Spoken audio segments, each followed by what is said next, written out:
안녕하세요. 당신의 귓가입니다. 오늘 읽어드릴 책은 김혜리 지음, 비즈니스 북스가 펴낸 책 읽기가 필요하지 않은 인생은 없다입니다.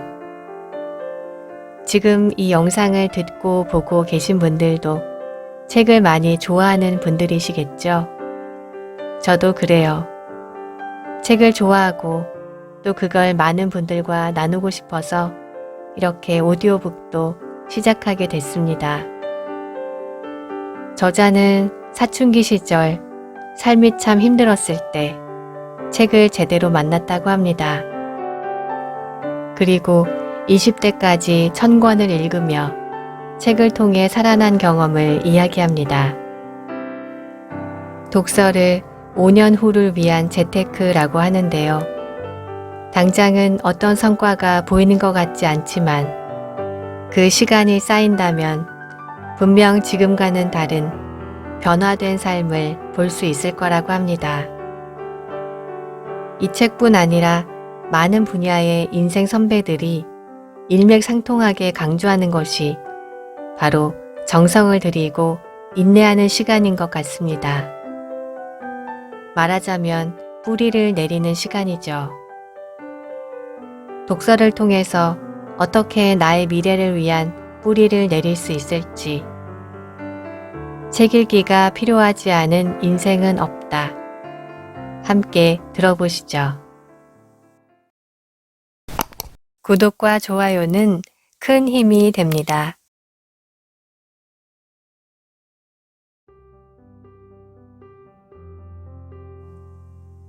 책이 나를 살렸다.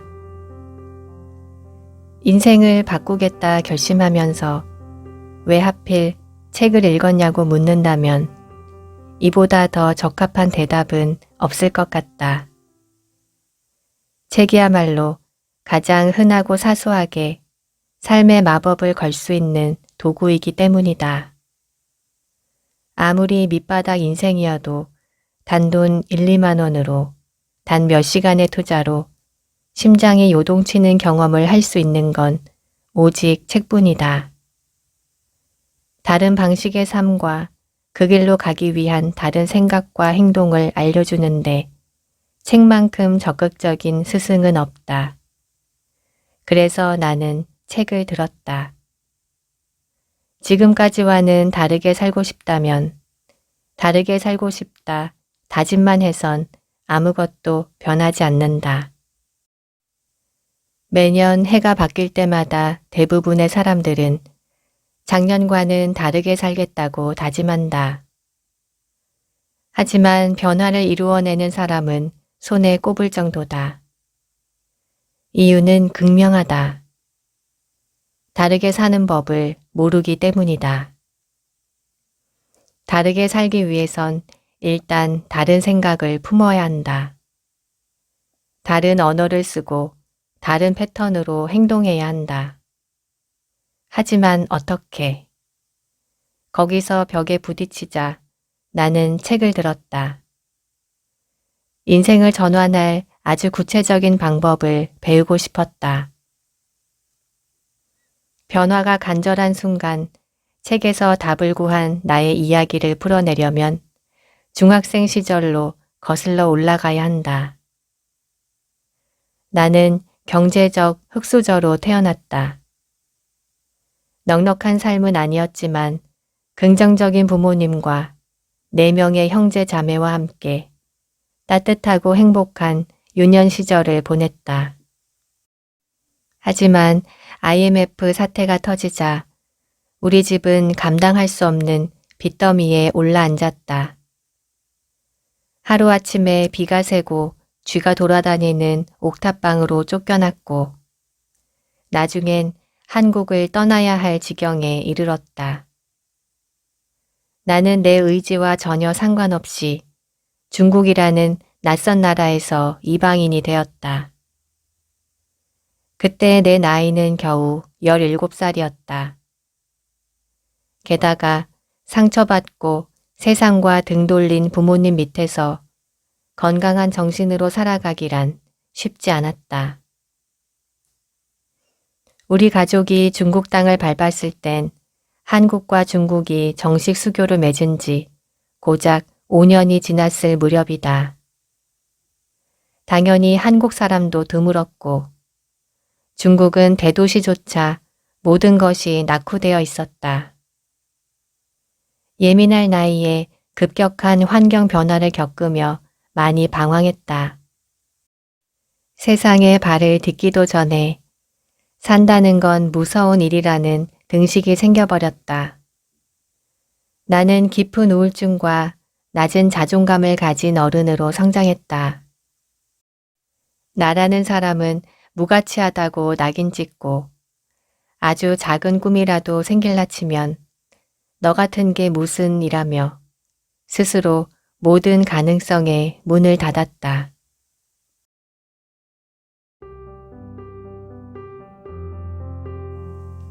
다시 인생의 주인공을 꿈꾸며 당시 나는 무기력함에 찌들어 살아서 뭐해란 말을 자주 내뱉었다.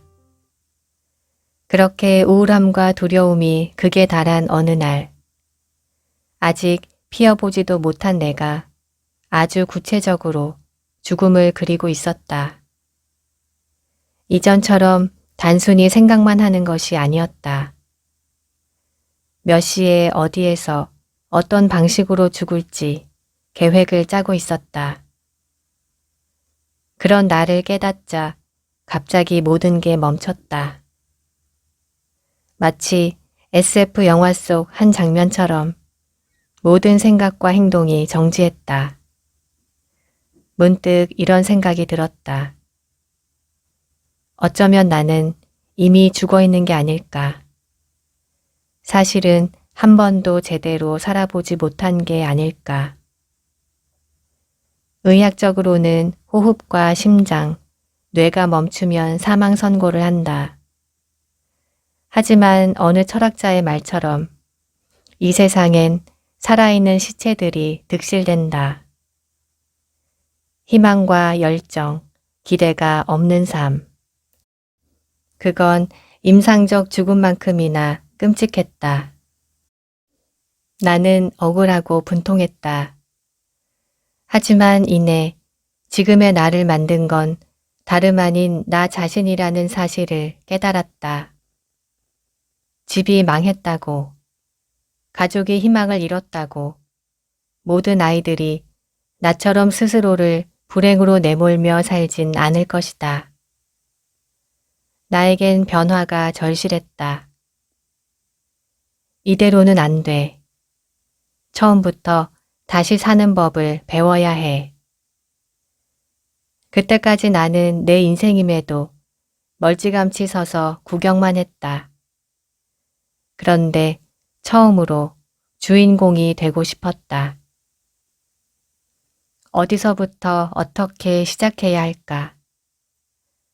나는 며칠 동안 아주 진지하게 고민했다. 집안이 무너진 후 처음으로 작은 목표를 세웠다. 일단 집에 있는 책을 몽땅 다 읽어보기로 결심했다. 그게 시작이었다. 어쩌면 모든 것의 시작. 인생의 의미를 새롭게 찾고 스스로 기쁨과 행복을 발견하는 방법을 익히고 다양한 도전 목록을 만들어 하나둘 완성해 나가는 생생히 살아 숨쉬는 진짜 인생을 살기 시작했다. 그렇게 책이 나를 살렸다.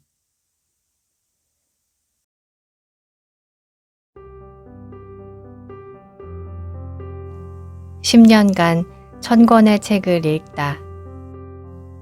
양질 전환의 법칙이란 말이 있다. 질적 변화를 위해선 먼저 양을 채워야 한다는 말이다.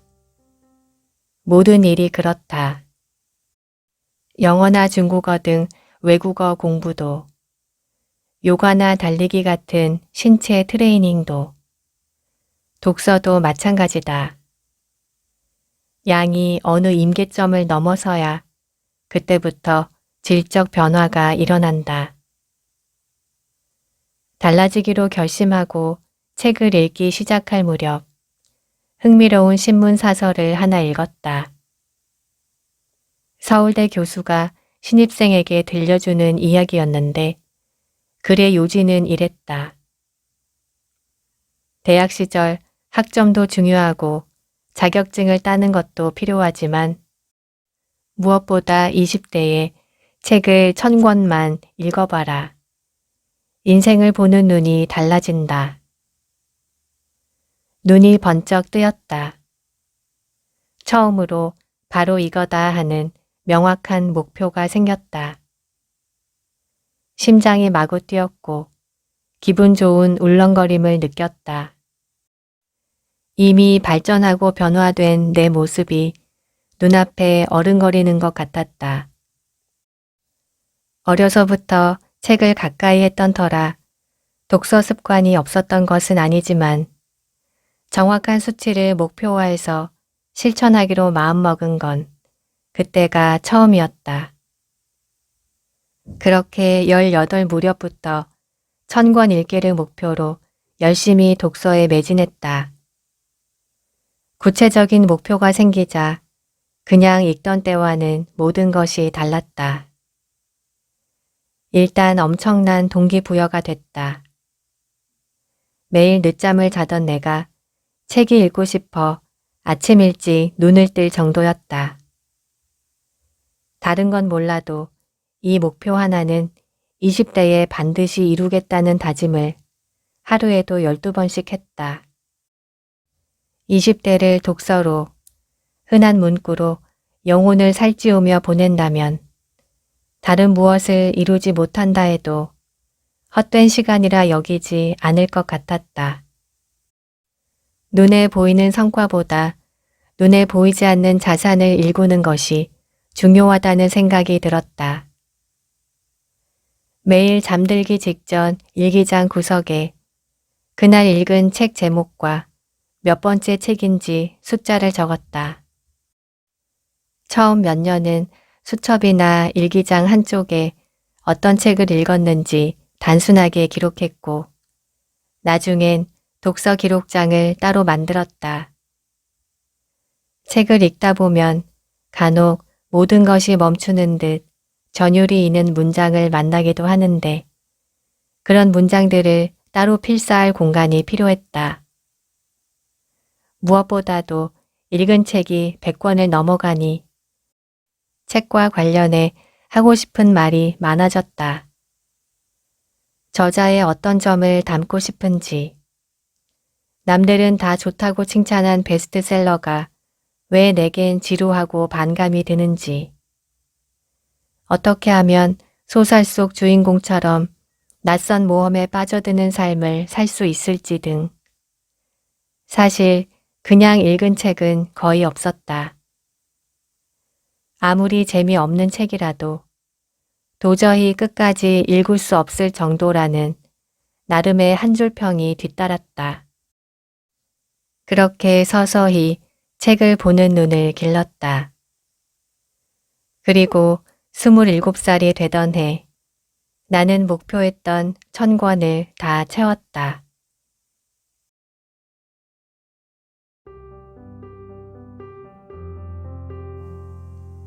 맹목적 독서가 필요한 순간이 있다.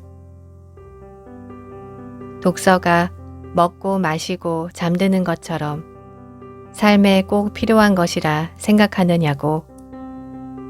그보다는 우리 삶에 반드시 책이 필요한 순간들이 있다고 생각한다. 물이나 음식처럼 생명과 직결되는 조건은 아니지만 영혼의 안녕과 행복이라는 영역에서만큼은 물이나 음식 같은 역할을 하니까. 책이 아닌 다른 무엇으로도 대체할 수 없는 순간이란 게 있다. 오로지 독서를 통해서만 다듬어지는 순간이기 때문이다. 이때 독서는 취미 수준의 가벼운 독서가 아니다. 맹목적이라 할 만큼 몸과 마음을 다 던지는 독서다. 읽고 읽고 또 읽으며 오로지 읽는 행위와 나 자신만 존재한다고 생각될 만큼 파고드는 독서를 말한다. 인생의 맹목적 독서가 필요한 순간들. 첫째, 더 이상 이렇게 살 수 없다고 자각할 때다. 언젠가 고 구본형 선생님이 자신에게 있어 자살이란 다른 삶을 살기 위해 기꺼이 이전 것을 죽이는 것이라고 표현한 글을 읽은 적이 있다. 낡은 삶의 자세를 죽이는 것. 그것은 죽음이지만 동시에 다시 태어나는 일이기도 하다.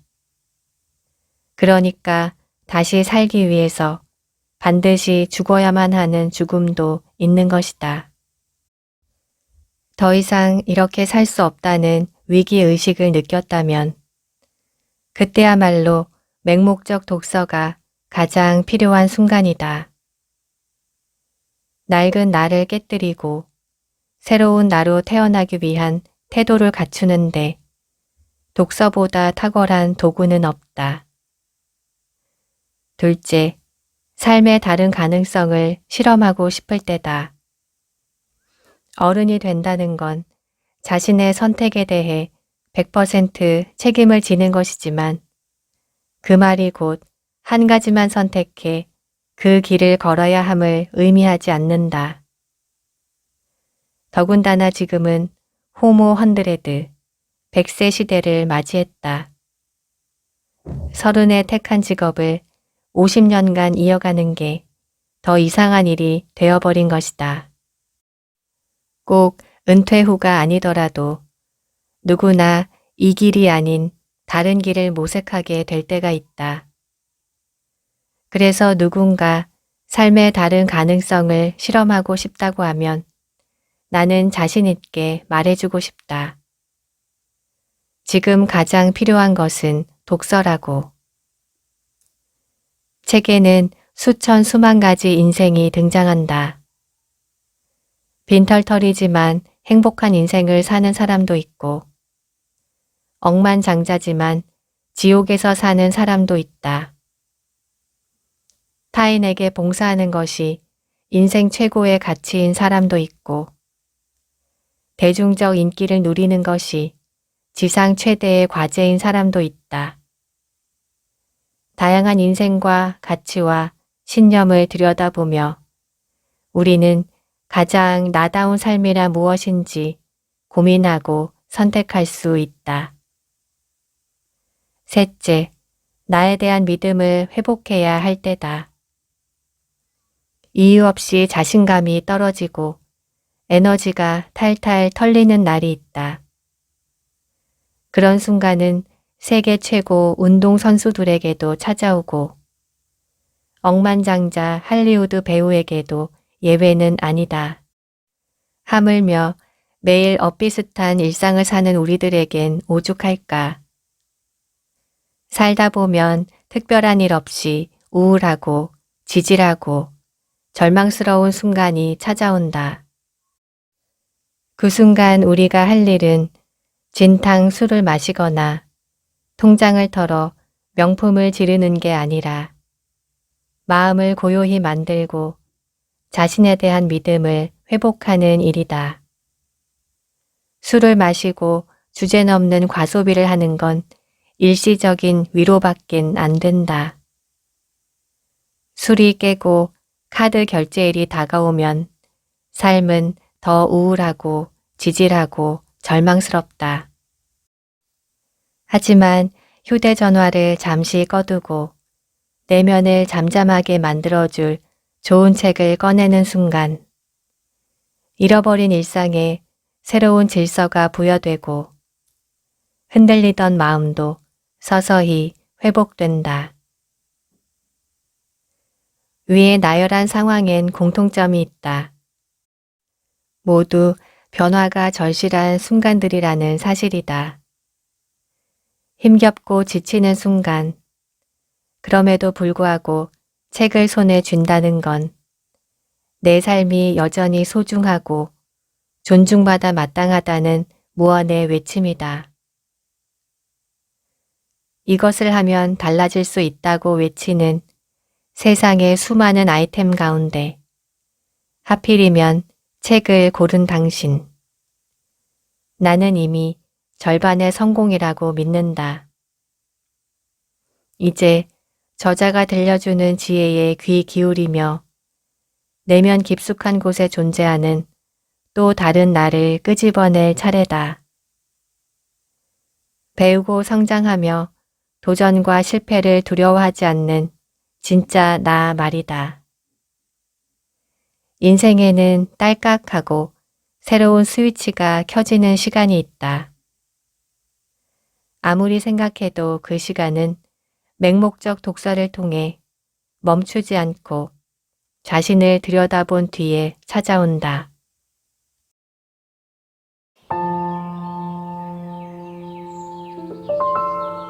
인생책이 쌓일수록 삶은 더 단단해진다. 나는 경제적 흙수저로 자랐지만 정서적 금수저였다. 그 이유는 다음과 같다. 첫째, 어려서부터 아버지가 책 읽는 모습을 보고 자랐다. 아버지는 지독한 책벌레였다. 심지어 엘리베이터를 기다리는 몇 분 동안에도 가방에서 책을 꺼낼 정도로 책을 사랑했다. 20살 전까지 세상 모든 아버지가 전부 책벌레인 줄 알았을 정도다. 우리 집은 집안 곳곳 손 닿는 곳마다 책이 놓여 있었다.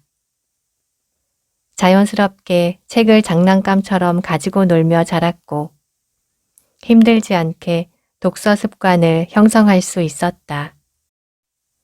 둘째, 책 사는 돈은 절대 아끼지 않았다. 나의 부모님은 옷은 얻어 입거나 중고로 사 입어도 책 사달라는 얘기엔 어떻게든 원하는 책을 전부 사주셨다. 1년에 몇 차례 읽고 싶은 책 목록을 정리해서 드리면 그 책들은 반드시 구해주셨다. 나는 귀하게 갖게 된 책인 만큼 옷이나 가방보다 소중히 여겼고 같은 책을 읽고 또 읽었다. 셋째, 사준 책을 안 읽는다고 혼난 적이 없다. 그렇다고 부모님이 독서의 장점에 대해 설교하거나 사준 책을 제대로 읽는지 확인하지도 않았다. 공부든 독서든 강요한 적이 없다. 지금에 와선 그런 생각이 든다. 만약 부모님이 단 한 번이라도 어려운 형편에 책 사줬더니 왜 열심히 안 읽어? 라는 말을 했더라면 나는 책 읽기는 싫지만 억지로라도 해야 하는 것으로 인식했을 것 같다. 부모님은 책은 읽으면 좋지만 안 읽어도 죄책감을 갖지 않는 게 더 중요하다는 것을 알려주셨다. 이런 정서적 금수저로 자란 탓에 삶에 닥친 크고 작은 위기의 순간에 언제나 책을 찾았고 그로 인해 새드 엔딩이 될 법한 이야기를 해피 엔딩으로 바꾼 적이 많다. 다음은 독서를 통해 바꾼 내 인생의 명장면들이다. 책과 함께한 내 인생의 명장면들. 1. 우울증을 치유하다. 블로그와 전작들을 통해 어떻게 책으로 우울증을 치유했는지 여러 차례 밝힌 바 있다. 하필 사춘기에 접어들 무렵 집안이 기울었고 경제적 문제로 인한 온갖 어려움과 아픔을 겪었는데 당시엔 그게 우울증인지도 몰랐다.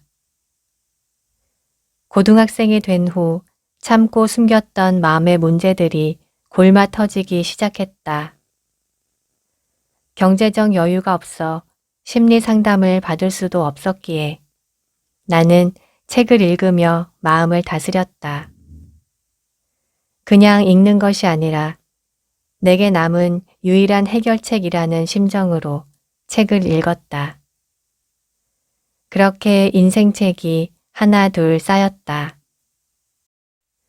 어떤 책은 망치로 머리를 때린 듯 자극하고 도전 의식을 높여주었고, 어떤 책은 심리 치료사처럼 따뜻한 위로와 응원을 해주었다. 그 사이 책을 읽다 좋은 구절을 발견하면 적어두던 노트도 차곡차곡 쌓였다. 책장이 채워질수록 마음의 짐과 그늘은 비워졌다. 그렇게 나는 깊은 우울증을 치유할 수 있었다. 고대 그리스 테베 도서관 입구에는 다음과 같은 말이 적혀 있다고 한다. 영혼을 치유하는 곳. 그렇다. 책이 있는 장소가 바로 영혼이 쉬어가는 장소다. 영국 가디언에 따르면 2014년부터 영국에선 가벼운 우울증이나 불안장애 증상을 겪는 환자에게 약물 대신 셀프 헬프북, 즉 자기 개발이나 심리 에세이 등을 우선적으로 처방하는 책 처방을 전국적인 의료 서비스로 제공한다고 한다. 책의 치유 효과는 이미 입증됐고 가장 생생한 증인 중 한 명이 바로 지금 이 글을 쓰고 있는 나다. 이 육아에 휘청대던 순간 책에서 답을 찾다. 아이를 낳고 또 한 번 위기가 찾아왔다. 행복하고 감사했지만 한편으론 두려움과 걱정이 앞서는 날들이 많았다. 갑자기 내 인생에 뚝 떨어진 존재. 게다가 그 존재는 모든 것을 내게 의존했다. 좋은 엄마가 되고 싶을수록 어찌할 바를 모르고 허둥댔고, 아이에게 멋진 인생 롤 모델이 되고 싶은 욕심에 엄격한 자기 검열과 완벽주의로 스스로를 몰아세우며 지쳐갔다. 그때 나는 다시 책을 들었다. 무의식적으로도 알고 있었던가 보다. 지금이야말로 다시 책에서 길을 찾을 시간임을. 물론 당시에 나는 매일 하루도 빠짐없이 책을 읽었다. 여기서 강조하는 독서는 일상의 자연스러운 풍경 속 하나로 자리 잡은 독서가 아니라 전사가 된 심정으로 책에 파묻혀 원하는 것을 간절히 찾아 헤매는 독서를 말한다. 처음에는 육아서를 열심히 읽었다. 하지만 곧 그만두었다. 육아서마다 각기 다른 지침을 말하고 있었고 그 기준으로 판단하는 건 나에게 도움이 되지 않았기 때문이다. 그보다는 철학서나 영성 분야 서적에서 많은 도움을 받았다. 아이를 어떻게 훈육해야 할지 고민을 거듭하던 날에 에크하르트 톨레의 지금 이 순간을 살아라를 읽으며 사실 이 모든 것은 아이의 잘못이 아니라 내 두려움에 기인하고 있음을 알아차리는 시기다. 유난히 보채고 칭얼대는 아이를 간신히 재운 뒤 산더미처럼 쌓인 집안일에 머리가 멍해지는 순간 제클린 크레머가 쓴 엄마들을 위하여를 읽으며 육아와 집안일을 영적 수행이자 명상의 한 형태로 받아들이는 법을 배우기도 했다. 그렇게 책은 다시 나를 일으켜 세웠고 인생 명장면으로 써도 충분할 가치 있는 시간들을 선사했다.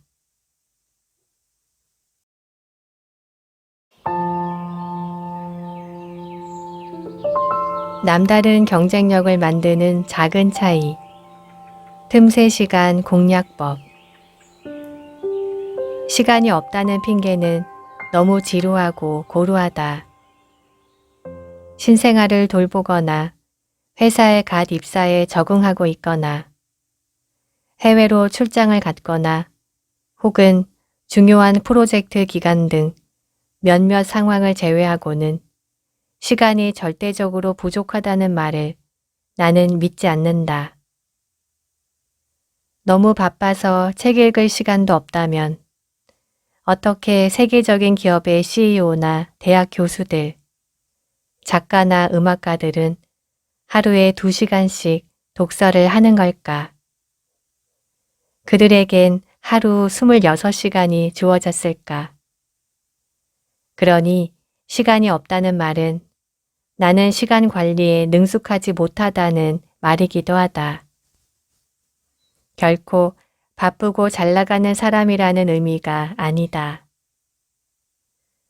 그래도 정말 시간이 없다고 느낀다면 하루 10분에서 15분씩 틈새 시간을 만들어 책을 읽는 방법을 추천한다.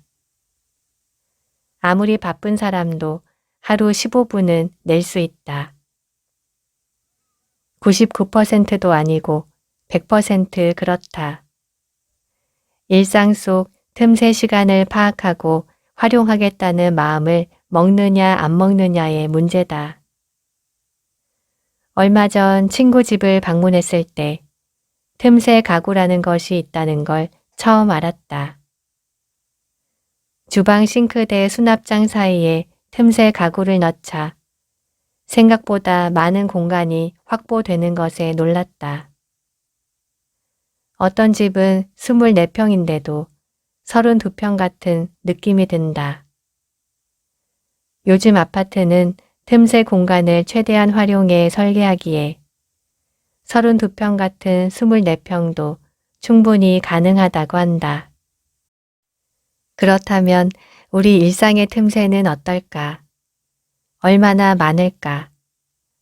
나는 틈새 시간을 제대로 공략하면 하고 싶은 또 다른 일들, 독서, 글쓰기, 명상, 운동 등 삶을 향상시키는 모든 활동이 가능하다고 본다. 시간 해커를 위한 틈새 시간 찾기. 우리는 각기 다양한 환경에서 생활하고 있다. 따라서 반드시 아침 15분을 활용하라. 잠들기 전이 최고의 전략적 시간이다라는 뻔한 조언은 공허하다. 누군가는 새벽 5시에 눈을 뜨는 에너지 넘치는 16개월 아들을 돌봐야 하는 상황일 수도 있고, 누군가는 퇴근 후 잠들기 직전까지 쇼핑몰 운영으로 투잡을 뛰고 있을 수도 있다. 그런 사람들의 상황을 헤아리지 않고 성공한 사람은 새벽에 일어난다는 메시지는 오히려 독이 될 수 있다.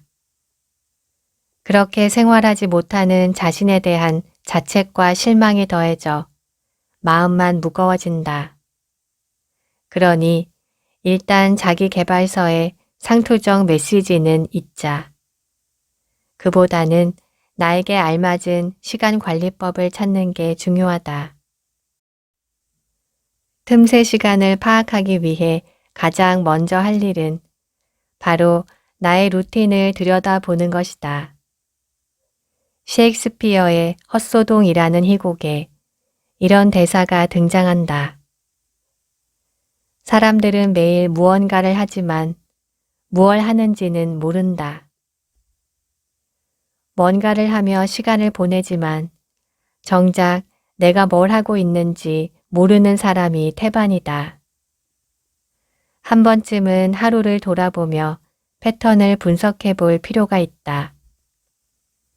아침에 일어나서 잠들기 직전까지 시간을 어떻게 쓰는지 아주 꼼꼼히 기록해 보는 것이다. 분 단위로 하루를 기록해 보면 생각보다 틈새 시간이 많다는 걸 알 수 있다. 나의 경우 시간을 확인해 본 뒤 의아한 점이 몇 군데 있었다. 먼저 우리 가족은 아침 식사를 간단한 메뉴로 대신하기에 준비 시간이 오래 걸리지 않는데 정작 나는 2, 30분을 거기에 쓰고 있었다.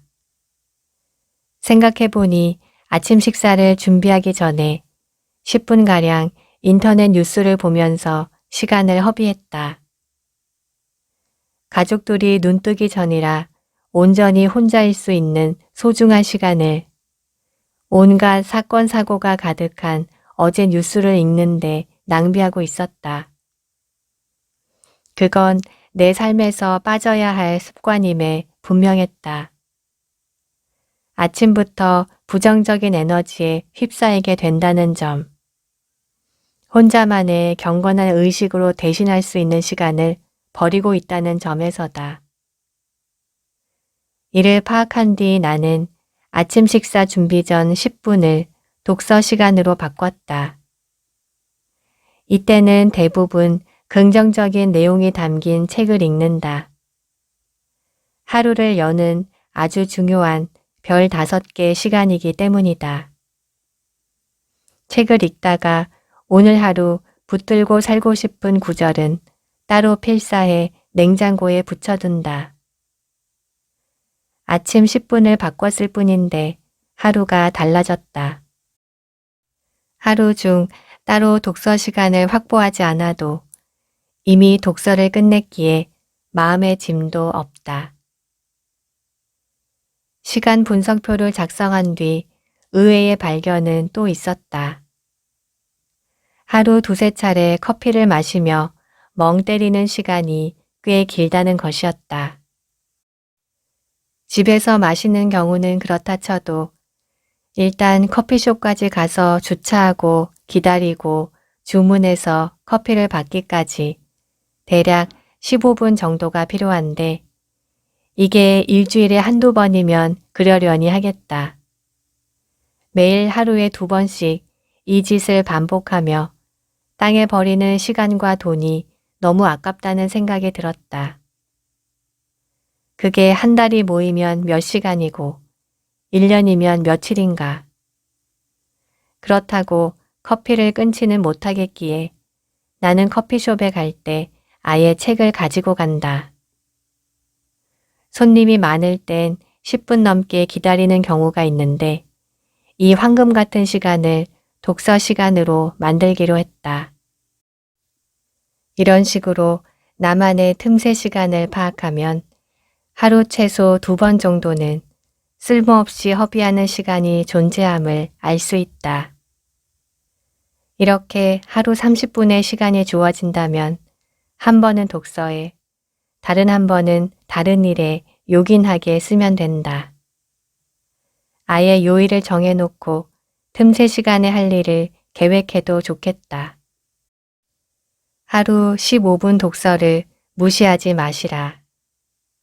연구 결과에 따르면 하루 15분 독서를 하면 1년이면 12권의 책을 읽을 수 있고 30분이면 무려 24권의 책을 읽을 수 있다.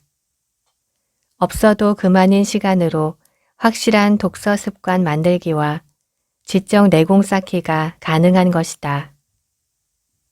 아직도 시간이 없다라는 문장 안에 갇혀 있다면 이제는 스스로 벽을 깨뜨리고 나와야 한다. 없으면 만들면 된다. 일단은 내 안에 핑계쟁이와 게으름뱅이가 있음을 순순히 인정하고 설득하는 일부터 시작하자. 그리고 결단을 내려야 한다. 어제와 똑같이 살 것인지, 조금씩 성장하며 내 삶의 진짜 영웅이 될 것인지.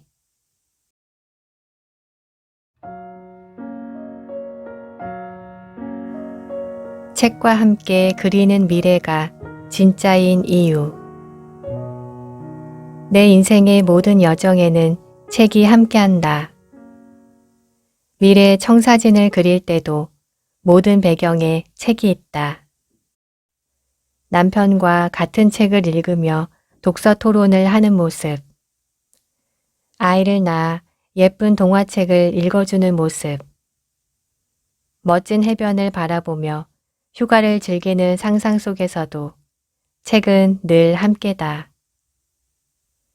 직업을 바꾸거나 직장을 옮기는 결단의 순간에도 책에서 힘을 얻었다.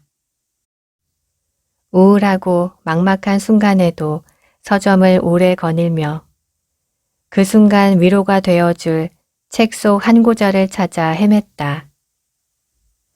책을 매개로 사람들을 만나고 책을 통해 더 나은 내 모습을 완성해가고 책 속에서 아이디어를 얻으며 구체화하고 책과 함께 목표를 세우고 걸어가는 나. 이런 생각을 하면 외롭거나 지루할 틈도 누군가를 시기 질투하거나 현실에 불평불만을 쏟을 이유도 사라진다. 평생을 읽어도 좋은 책은 앞으로도 계속 출간될 테고 책 속 현자들에게 배워야 할 삶의 지혜도 한가득이니 말이다. 생각만 해도 신나고 설렌다. 나에게 책은 그런 존재다. 그들은 왜 항상 책을 읽을까? 운도 실력이라는 말을 믿지만 아주 가끔은 인생 특별석에 무임승차한 것 같은 사람을 만날 때가 있다. 여행 다니며 틈틈이 썼어요 하는 책이 10만 부 넘게 팔리며 단번에 베스트셀러 작가가 되거나 퇴사하고 이게 될까 했던 사업이 대박 행진을 이어가며 연매출 2, 30억 원을 훌쩍 넘기는 등 세상에는 정말 비현실적인 캐릭터라는 것이 존재한다. 그런데 재밌는 사실은 언뜻 무임승차처럼 보이는 그들의 삶에 현미경을 들이대면 거기엔 항상 책이 존재한다는 사실이다. 소위 대박 운을 타고난 것처럼 보이는 이들은 사실 안 보이는 곳에서 혼자 책을 읽어온 이들이다. 그것도 꾸준히, 게다가 필사적으로. 요즘은 SNS를 통해 지구 반대편 아랍 왕족의 일상도 엿볼 수 있다. 나는 일부러 성공한 CEO나 방송인, 전문가들을 팔로우하고 그들의 하루를 들여다본다. 놀랍게도 그들은 짜 맞춘 듯이 모두 독서광이다. 이동 중에 책을 읽고 아기를 재워놓고 서평을 작성한다. 휴가 때도 좋은 책을 잔뜩 짊어지고 떠나는 등 그들의 배경엔 늘 책이 있다. 이것은 무엇을 의미할까? 자신의 미래를 책과 함께 한다는 뜻이다. 과거에 책과 함께한 결과가 그들의 현재이듯이 현재를 책과 함께 한다면 자신이 꿈꾸는 미래를 실현할 수 있다는 것을 누구보다 잘 알고 있다. 우리가 만나는 사람들은 한정돼 있다. 비슷한 부류의 비슷한 일을 하는 사람들을 주로 만난다. 오늘 저녁 약속을 끝내고 미국 세도나에서 명상센터를 이끄는 지도자의 가르침을 구할 수는 없다. 하지만 책과 함께라면 이런 비현실적인 일이 가능하다. 이토록 비현실적인 일을 통해 나만의 진짜 현실을 제대로 구축해 갈 수 있다. 예를 들어 퇴사를 준비 중인 사람이 있다고 하자. 그가 조언을 구할 수 있는 사람이라고 해야 기껏 먼저 퇴사한 전직 동료, 비교적 성공적으로 퇴사한 후 이직한 고향 후배, 퇴사 동호회에서 만난 지인 정도일 것이다. 하지만 책을 통해서라면 성공적 퇴사 후 세계 여행을 마치고 자신만의 콘텐츠 회사를 창업한 사람, 10년간 퇴사를 준비한 후 향후 10년은 돈 걱정 없이 하고 싶은 일을 마음껏 할 수 있는 현실의 발판을 마련한 사람. 퇴사해보니 바깥은 진짜 전쟁터임을 깨닫고 퇴사하지 말아야 할 이유를 조목조목 일러주는 사람 등 굉장히 다양하다. 이렇듯 책은 여러 상황에서 다양한 가능성의 장을 펼쳐 보인다. 이렇게도 살 수 있을까 고민할 때 서점에 가면 신기하게도 먼저 그렇게 살고 있는 누군가의 이야기를 발견하게 된다. 늘 똑같은 사무실에서 똑같은 업무를 하고 똑같은 사람들만 만난다면 우리는 똑같은 세계관에 갇힐 것이다. 별일 아닌 것 같지만 사실 엄청 무시무시한 저주다.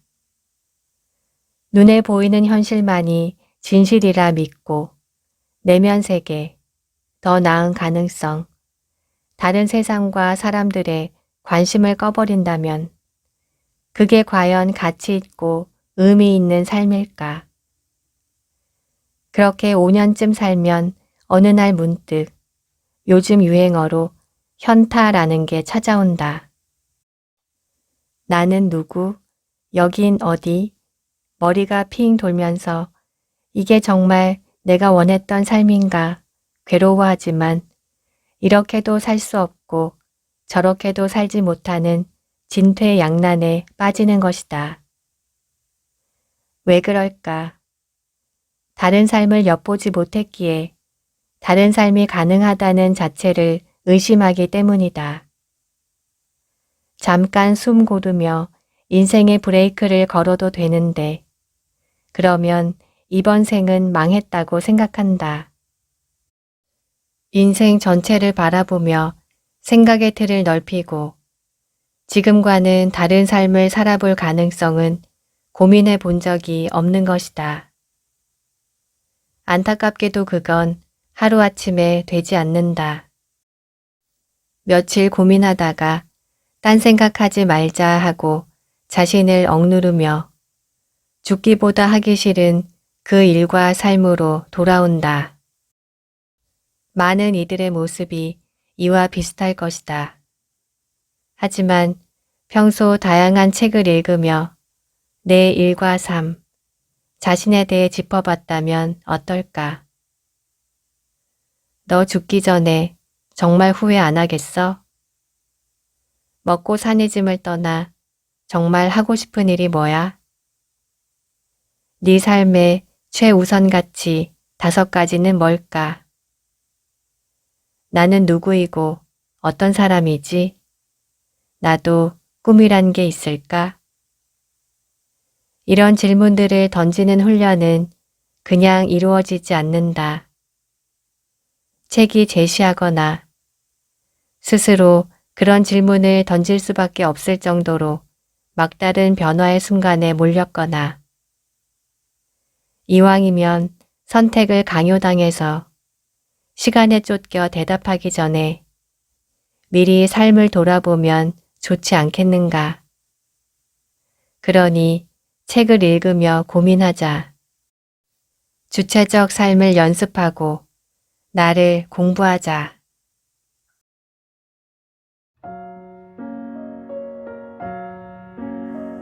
스스로 빛나는 사람이 되고 싶은가? 자존감이라는 키워드를 검색하면 각계각층, 연령과 성별을 떠나 스스로 자존감이 낮다고 확신하는 사람들이 정말 많다는 걸 알 수 있다. 지난 몇 년간 출판계의 핫 키워드 역시 자존감이었다.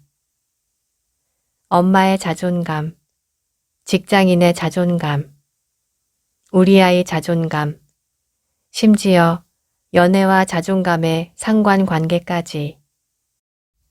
어른이 될수록 자존감이 중요하다는 사실을 모두들 절실히 느끼나 보다. 상사에게 매일 욕먹는데 자존감을 지킨다. 쉽지 않은 일이다. 나보다 학벌 좋고 연봉이 높은 사람들만 가득한 부부 동반 모임에서 자존감 있는 발언과 행동을 한다. 역시 만만한 일은 아니다.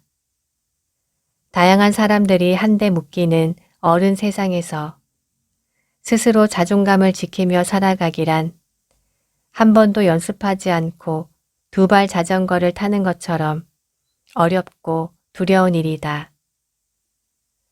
자존감이 높으면 불필요한 일에 크게 신경을 쓰지 않게 된다. 그만큼 정신적 에너지 소모가 적다. 남들의 시선, 생각, 심지어 공격적인 언행에도 상처받지 않고 나를 지킬 수 있다. 스스로를 상처 입힐 수 있는 유일한 조건은 내가 상처 입겠다고 선택했을 때라는 걸 기억하자. 자존감이 높은 사람은 실수나 실패도 훌훌 잘 털어낸다. 실수는 하나의 사건일 뿐이지 내가 곧 실수 그 자체는 아님을 알기 때문이다. 반대로 자존감이 낮다면 작은 실수에도 치명타를 입는다. 정작 남들은 신경도 안 쓰는 실수에 안절부절하지 못하고 자책하며 수치심을 느끼기도 한다. 결국엔 실수한 게 두려워 100% 안전한 길만 걷는 진정한 실수를 하고 만다. 자존감이 낮다면 아이가 말을 배우듯 인내심을 갖고 나를 사랑하는 법을 다시 배워야 한다. 나를 사랑한다는 건 스스로 빛나는 사람이 된다는 뜻이다. 명품백을 들고 있어서 빛나는 게 아니라 유명한 사람과 친구라서 돋보인다고 느끼는 게 아니라 심지어 좋은 대학을 나와 좋은 직장에 다녀서 자존감이 높은 게 아니라 존재 자체로 소중하고 빛난다는 걸 진심으로 느끼는 것이다. 자존감을 높이고 싶다면 일단 책 한 권을 끝까지 읽어라. 나에게 작은 만족감을 제공하는 것이다. 사소해 보여도 끝까지 해내는 사람이라는 정체성을 심어준다. 작지만 중요한 일, 읽다만 책이 책상에 가득하다면 무의식은 자신에게 이렇게 말을 건다. 넌 뭐든 제대로 해내는 게 하나도 없지. 그 말이 마음에 쌓이면 자존감은 무너져 내린다. 그러니 일단 읽기로 마음먹은 책은 끝까지 다 읽고 자신에 대한 믿음을 회복하자. 다음으로 책 속에서 꿈과 롤 모델을 찾아라. 내가 원하는 길을 나보다 먼저 씩씩하게 걸어간 사람들. 그래서 나로 하여금 다시 한번 일어나 하며 응원가를 불러주는 사람을 만나본다. 돌아보면 내가 책을 가장 많이 읽고 서점과 도서관에서 살다시피 했을 때는 내 꿈이 길을 잃었을 때였다. 주변 친구들과의 비교는 시기나 질투에 그칠 확률이 높다. 건설적이고 긍정적인 역할을 제대로 하지 못한다. 반면 저자의 양력이나 스토리를 보면 질투보단 아, 나도 저렇게 살아보고 싶어 라는 감탄과 자극을 주는 경우가 많다. 롤모델의 습관과 생각, 인생의 중요한 결정들에 영향을 받고 배우는 과정에서 어느덧 그 모습과 닮아있는 나를 발견하게 될 것이다. 마지막으로 책을 읽으며 자신에게 과제를 부여하고 실천에 옮기는 일이다. 예를 들어 오늘 아침은 미라클 모닝 밀리어네어로 포문을 열었다. 책에 이런 구절이 나온다.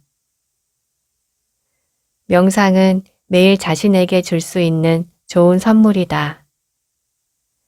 미라클 모닝을 실천하는 수많은 사람이 명상 시간을 좋아하는 단계로 꼽았다. 이 시간에 그들은 일상의 스트레스와 근심으로부터 벗어나 자유롭고 감사한 마음을 경험하며 마음의 평온을 되찾았다. 책 속에서 의미 있는 문장을 찾았다면 아, 그렇구나 하고 끝내는 것이 아니라 변화를 이끄는 삶의 방식을 그대로 실천해 본다. 이것은 주체적이고 적극적인 태도를 갖는 연습이다. 13,000원짜리 책 한 권만 구입하면 준비 완료다. 스승이나 강의실도 교재나 과제물도 한 권의 책이 다 해결해 준다. 하루 중 여유 시간 15분 정도를 할애해 책을 읽고 그 안에서 오늘 해볼 일 한 가지를 선택하는 것이다. 나는 이 시간이야말로 진정으로 나에게 집중하는 시간이라고 여긴다. 이게 왜 자존감과 연결되는지는 해보면 안다. 매일의 과제, 작은 실천, 그리고 열정의 지속. 다시 말해 이 일은 우리 안에 잠들어 있는 용기와 도전 정신을 복원하는 일이다. 이렇게도 저렇게도 살 수 없다는 진퇴양난의 위기에 빠진 인생에 희망의 동아줄은 다 잘 될 거야 라는 친구의 뻔한 조언이 아니라 구체적이고 실질적인 행동이다. 결국 독서다. 내 삶은 지금보다 큰 사명과 미래를 품고 있다는 확신. 다시 한번 찬란하게 일어나 원하는 모든 것을 이뤄낼 것이라는 용기를 회복하는데 독서만한 것은 없다. 나는 다시 일어설 수 없을 것 같이 힘들었던 모든 순간에 책을 들었다. 마치 그것만이 내가 감당할 수 있는 최소한의 무게인 것 마냥 절실한 마음으로 내 삶에 책이 한 권씩 쌓일 때마다 변화하고 성장했다. 당장은 아무런 성과가 없는 것처럼 보여도 마음으로 읽은 책은 절대 흩어지는 법이 없다. 당장의 잔가지와 잎사귀만 보고 판단해선 안 된다. 인생이라는 넓은 숲을 바라보면 지금 읽는 책들이 길을 알려줄 것이다.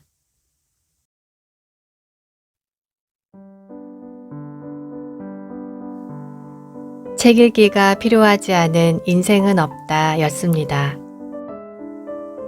독서가 우리 인생에 많은 도움이 된다는 사실은 알고 있지만 바빠서 책을 읽을 시간이 없어서 혹은 우선순위에 밀리다 보니 책은 읽고 싶은데 잘 실천이 안 되는 경우도 많으실 거예요.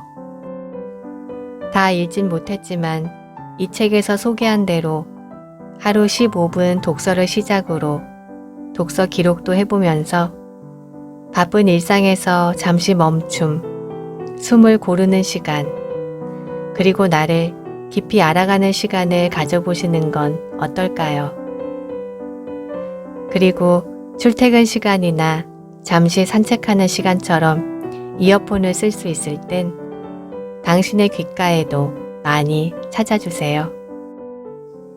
당신의 귓가에 였습니다. 오늘도 함께 들어주신 여러분 고맙습니다.